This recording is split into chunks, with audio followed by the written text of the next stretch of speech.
If your craft room gets messy 5 minutes after you tidy it, it's not a you problem. The room is set up wrong. And there are 5 specific reasons this keeps happening. I found all 5 of these in my own space. Fixing them took a weekend and not a renovation. No new shelving, no major purchases, just rethinking how the room actually works. Here are the 5 real reasons behind and the exact fix for each one. The first one is so obvious that most people skip right past it. Reason 1, there's no landing zone. When you finish a project, where do the leftover supplies go? If the answer is wherever there's space, that's the problem. Every item without a done-for-now spot becomes clutter by default. One thing left out leads to 5. 5 becomes 15. You know how this goes. The fix is a landing zone. One tray right on the work table that catches everything mid-project. Not a drawer, not a shelf. A tray within arm's reach while you work. Anything mid-project goes in the tray. That's the only rule. At the end of a session, the tray tells you exactly what still needs to go back. 30 seconds to clear it. Table stays clean. That tray only works, though, if you've already solved reason 2. Reason 2, your active supplies and your archived supplies are living on the same shelf, sharing the same bins, completely mixed together. Active means you reach for it this week. Archived means you have not touched it in months. Right now, they share a bin. Welcome to my craft room. Let me show you around. Why can't I find anything? I know it's in here somewhere. Just get out of the way, you old markers. And then you leave the dugout items on the table, because putting them back feels like a separate project.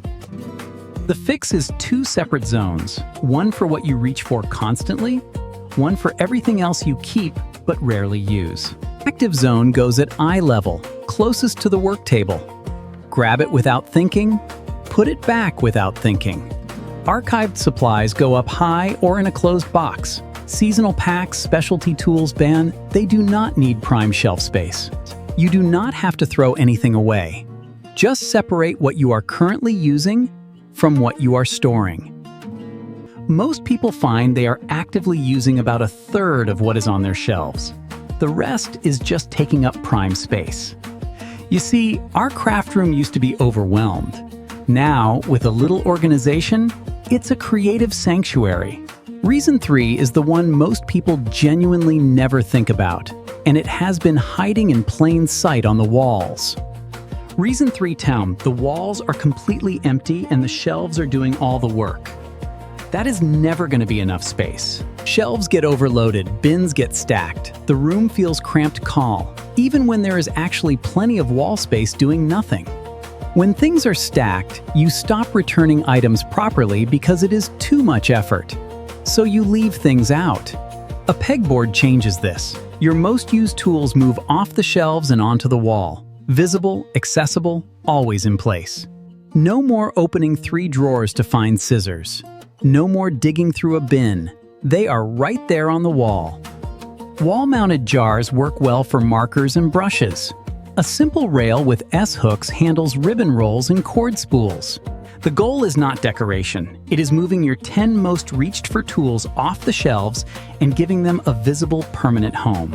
Every tool that moves to the wall frees up shelf space which gives you room to stop stacking and start organizing properly. The room also starts to look intentional. When tools have visible homes on the wall, the whole space reads as organized. You do not need to cover every wall. One pegboard panel near the work table makes a genuinely noticeable difference. Reason 4 hits you the moment you walk through the door. Before you touch anything, Your brain has already decided the room is messy. Reason 4. Everything is open. Every bin, every container. No lids, no visual breaks. Your brain reads all of it as chaos at once. Open containers look messy even when everything inside is technically organized. The eye has nowhere to rest. Constant visual noise. When every shelf is visually busy all at once, the room feels harder to be in and harder to work in than it actually is. The fix is not closing everything. It is closing the right things. But anything that does not need to be grabbed daily. Archived supplies get lids, seasonal paper packs, specialty tools you use once a month all behind a lid, out of the visual field. Daily use items stay open, quick to grab. But keep that open section small, just what you actually use today. The ratio that works well is roughly 1/3 open, 2/3 closed. Accessible enough to function, closed enough to breathe. Labels matter here. A closed box with no label will never stay closed. You will open every box every time and leave them all open. Close half your storage and label what is inside. The visual noise drops significantly. The room looks considered, not chaotic. You walk in and it feels like a space someone creates in-how, not a supply closet that someone accidentally put a chair in. 4 reasons down. The 5th is the only habit on this list. Everything else was about the physical setup. Reason 5, there is no reset. The session ends, you walk out, but the room just stays exactly as you left it. You finish what you are making, you walk out satisfied. The scissors are still on the table. The bins are still open. The next session starts on top of the last one. Within a few weeks, you need a full clean just to find the work table. Most people wait until the room is unworkable before they deal with it. By then it feels like a major project time, so they put it off.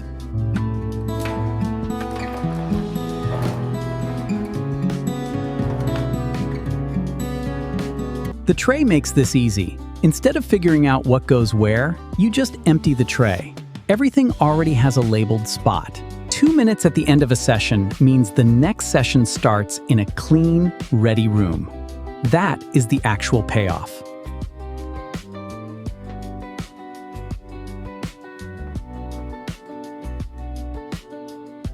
Some people set a 2-minute phone timer as a cue to reset.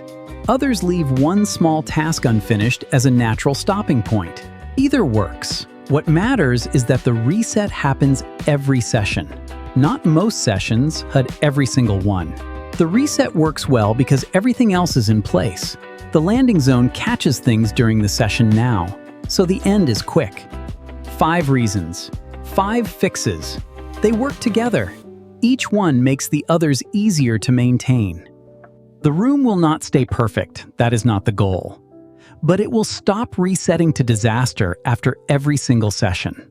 If you only do one thing from this video, do the landing zone first. It costs nothing and works immediately. After that, do the active versus archived sort. It takes time, but it is the biggest shift. Changes how you interact with every shelf. The pegboard, the lids, the reset ham, those can follow in whatever order suits your space. The framework is what matters. If you are also looking at redoing the actual room layout, where shelves go, how the furniture sits that is covered in the next video. Worth watching if the physical setup needs rethinking, not just the organizing. The link is in the top corner at the end. If this was useful, subscribe. More of this type of content is coming. Practical, no fluff for people who actually use their craft rooms. Good luck with the room.